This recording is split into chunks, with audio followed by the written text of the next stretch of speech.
Hi hello నమస్తే. మొత్తం మీద ఈరోజు కొంచెం వార్తలను పక్కన పెడదాం. ఒక లేడీ ఫైర్ బ్రాండ్ మినిస్టర్ గురించి మీకు తన లైఫ్ స్టోరీ ఎలా ఉంటుందో చెప్పే ప్రయత్నం చేస్తాం. అందరికీ సుపరిచితురాలు ములుగు ఎమ్మెల్యే సీతక్క మినిస్టర్గా పనిచేస్తూ ఉన్నది.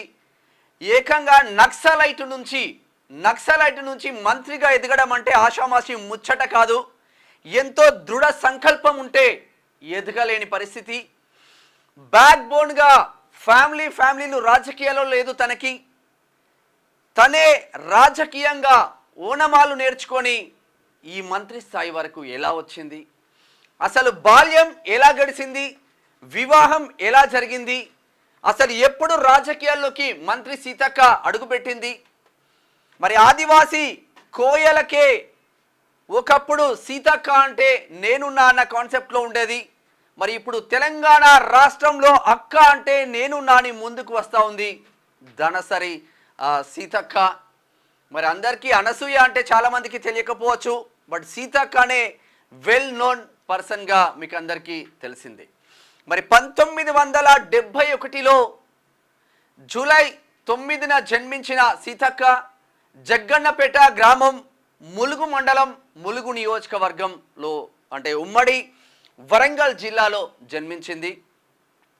తదనంతరం అదే గ్రామంలో 10వ తరగతి వరకు విద్యాభ్యాసం మాత్రం కంప్లీట్ చేసుకుంది.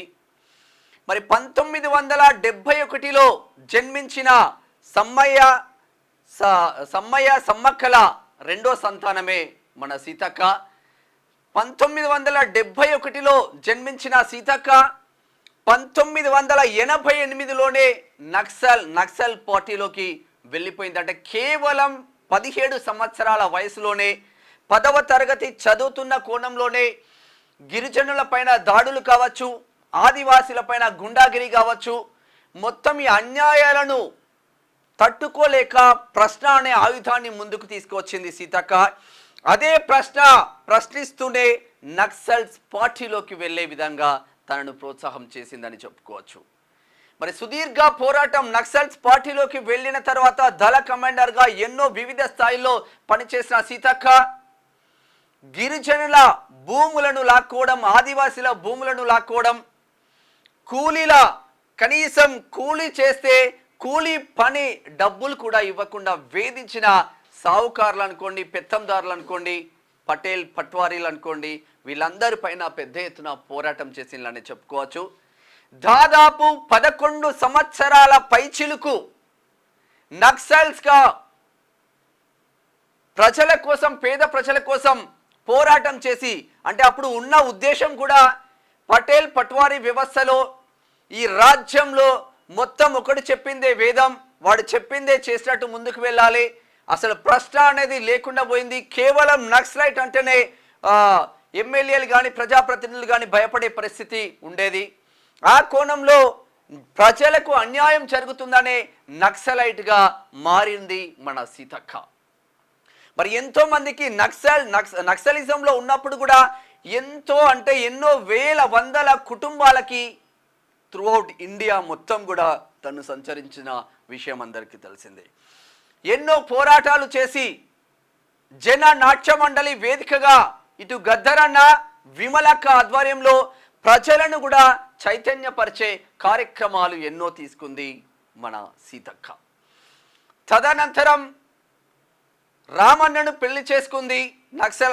నక్సలిజంలోనే ఉన్నప్పుడే ఇద్దరు కూడా నక్సలైట్లుగానే ఉన్నారు. అప్పుడు ఏకైక సంతానం సూర్య, ఇప్పుడు యువ నాయకుడిగా ఉన్నాడు. సూర్య సీతక్క కొడుకు. సరే, సీతక్క భర్త కొన్ని కారణాల వల్ల చనిపోవడం జరిగింది. కానీ ఎక్కడా కూడా దృఢ సంకల్పంతో బైబ్యాక్ చూడకుండా ముందుకు మాత్రం వెళ్ళిందనే చెప్పుకోవచ్చు. మరి నిజంగా ఇంత పోరాటం చేసి అసలు చాలా ఫ్యామిలీ బ్యాక్గ్రౌండ్ ఉంటే తప్ప రాజకీయాల్లోకి ఎంట్రీ కాని ఈ పరిస్థితుల్లో, అప్పుడున్న ఇంకా ఆ పరిస్థితుల్లో అసలు ఎలా ముందుకు వచ్చింది? ఉమ్మడి ఆంధ్రప్రదేశ్ రాష్ట్రం ముఖ్యమంత్రిగా పనిచేస్తున్న నందమూరి తారక రామారావు ఒక పిలుపుతో, అప్పుడు నందమూరి తారక రామారావు నక్సలైట్లందరూ జనజీవన స్రవంతిలోకి రావాలి, ఆయుధం పట్టుకొని తూటా పేల్చి మొత్తం రాజ్యాంగాన్ని మార్చేస్తాం, వ్యవస్థలను మార్చేస్తాం అన్న కోణంలో నక్సలైట్లు ఉన్నారు.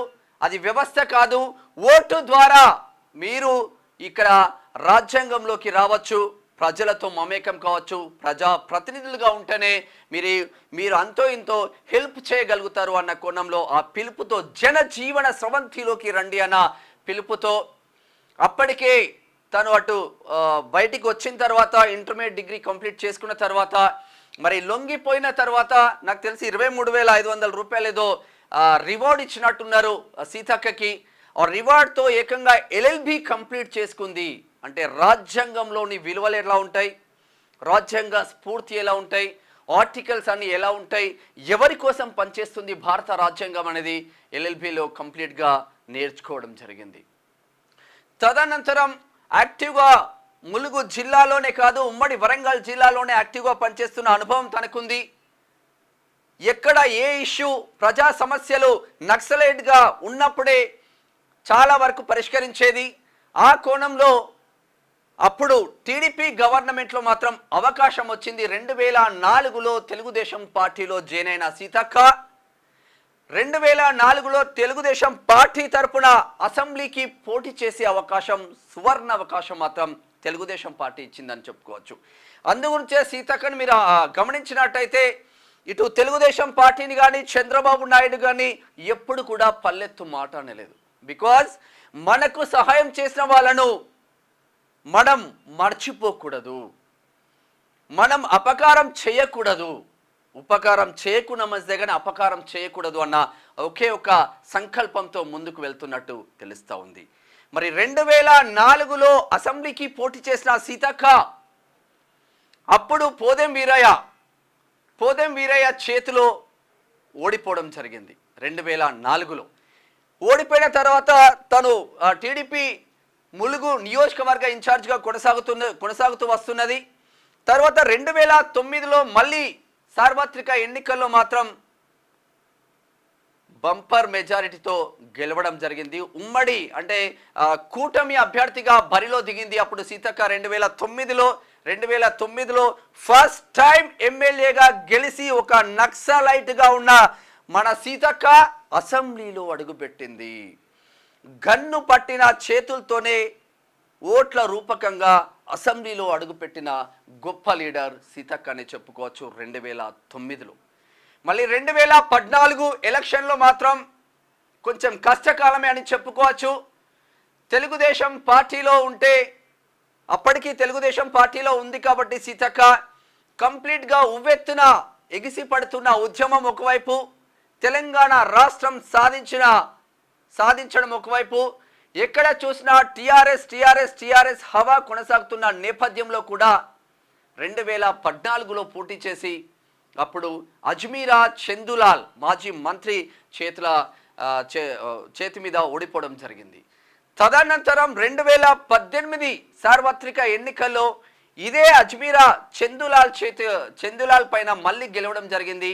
అప్పటికి 2018లో కాంగ్రెస్ పార్టీలోకి టీడీపీకి రిజైన్ చేసి, అంటే అప్పుడున్న పరిస్థితులు తెలుగుదేశం పార్టీ ఇక్కడ పట్టించుకునే పరిస్థితి లేదు, కంప్లీట్గా ఆంధ్రాకి వెళ్ళిపోయిన పరిస్థితి, ఒక్కరొక్కరు జారిపోతున్న పరిస్థితులు. టీడీపీకి రిజైన్ చేసి ఒక్క పల్లెత్తు మాట అనకుండా తనకు అవకాశం కల్పించిన పార్టీకి పల్లెత్తు మాట అనకుండా రిజైన్ చేసి కాంగ్రెస్లోకి వెళ్ళిపోయిన పరిస్థితి.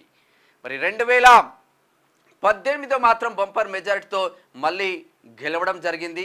ఇక తర్వాత 2023 సార్వత్రిక ఎన్నికల్లో 2023 సార్వత్రిక ఎన్నికలకు ముందు ఏం జరిగిందంటే 18 తర్వాత ఇక మీకు కరోనా పాండమిక్ సిచ్యువేషన్ అందరికీ తెలిసిందే. అందరు ఎమ్మెల్యేలు ఇంట్లో పడుకుంటే, అందరు ఎంపీలు ఇంట్లో పడుకుంటే, మూతికి బట్ట కట్టుకొని నాకేడ కరోనా అంటుతుందో కార్యకర్తలను కలిస్తే అన్న కోణంలో అందరూ మొత్తం ఇంటికి పరిమితమైతే సీతక్క మాత్రం 275 గ్రామాలు, అంటే కేవలం ములుగు నియోజకవర్గంలో ఉన్న ఇటు తాడ్వాయి కావచ్చు, ఏటూరు నాగరం కావచ్చు, ములుగు కావచ్చు, పస్రా కావచ్చు, ఇవన్నీ ఏరియాలు తిరిగి తను కంప్లీట్గా నిత్యావసర వస్తువులు, బ్లాంకెట్లు అనుకోండి, ప్రతి ఒక్కటి ఎన్నో అష్ట కష్టాల పడి ఏ రోజు ఖాళీ లేకుండా నా ప్రజల కోసం నేను సేవ చేయాలని చెప్పి ములుగు నియోజకవర్గ ప్రతి అడవిని ప్రతి గ్రామాన్ని చుట్టి చాలామందికి హెల్ప్ చేసింది. అప్పుడే సీతక్క మీకు అందరికీ అరే ఇంత మంచి సీతక్క తెలంగాణ రాష్ట్రంలో మన బిడ్డగా ఉండడం గర్వకారణమని మనం చెప్పుకున్నాం. చాలా పెద్ద ఎత్తున కష్టపడింది. దారులు లేని చోట్ల, కారు కూడా వెళ్ళని చోట్ల ఏకంగా మూటలు ముళ్ళలు ఎత్తుకొని వాటర్లో కూడా నదులు వంకలు దాటుకొని గుట్టల పైన ఉన్న చిన్న చిన్న గూడాలకు, ఆదివాసీ గూడాలకు నిత్యావసర సరుకులు, రేషన్కి సంబంధించిన మొత్తం కూడా వాళ్ళకి అందించిన పరిస్థితి. అప్పుడు కళ్ళకు నీళ్ళు వచ్చినాయి. లీడర్ అంటే ఇలా ఉండాలి రాబోయ్ అన్న కాన్సెప్ట్కు తెలంగాణ నుంచి కాదు, త్రూ అవుట్ తెలుగు వాళ్ళు ఎక్కడున్నా కన్నీళ్లు పెట్టుకున్న పరిస్థితి. అది సీతక్క గొప్పతనం. తరువాత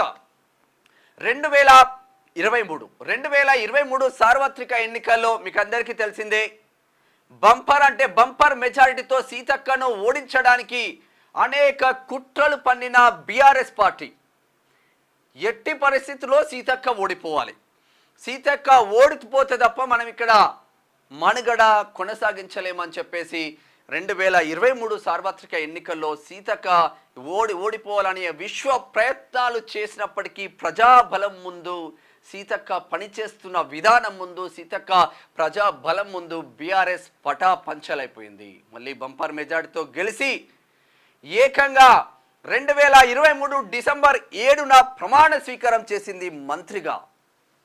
పంచాయతీ రాజ్, పట్టణ అభివృద్ధి శాఖ, మరి శిశు సంక్షేమం, మరి 3 మేజర్ అంటే మేజర్ శాఖలు కూడా సీఎం రేవంత్ రెడ్డి ఇక్కడ సీతక్క చేతిలో పెట్టడం జరిగింది. అంటే ఒకసారి చూస్తే ఒకసారి ఊహకు కూడా అందదు. ఎక్కడ ములుగు ప్రాంతం జగ్గన్నపేట ఎక్కడుంది? జగ్గన్నపేటలో 1971లో పుట్టిన చిన్న ఆదివాసీ కోయగూడెంలో పుట్టిన సీతక్క ఎక్కడ మంత్రిగా ఎదిగింది?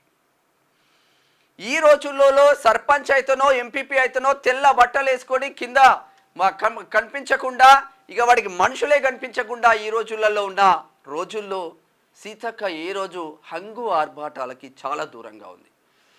తను చాలాసార్లు చెప్తున్న ఇంటర్వ్యూలలో కూడా చూస్తుంటాం, అరే నన్ను ట్రోల్ చేయడం కాదురా, నా కార్లో ఏసీ కూడా పర్ఫెక్ట్గా ఉండదు, కానీ ప్రజల కోసం ఎన్నో అష్టకష్టాలు పడి నక్సలైట్లుగా ఉన్నప్పుడే ఎన్నో ఉద్యమాలు చేసి అదే ఉద్యమ స్ఫూర్తితో రాజకీయ నాయకురాలుగా ఎదిగిన తర్వాత కూడా ప్రజల కోసం చేస్తున్న పనికి మాత్రం తెలంగాణ సమాజం శిరస్సు వంచి నమస్తే చెప్తుంది.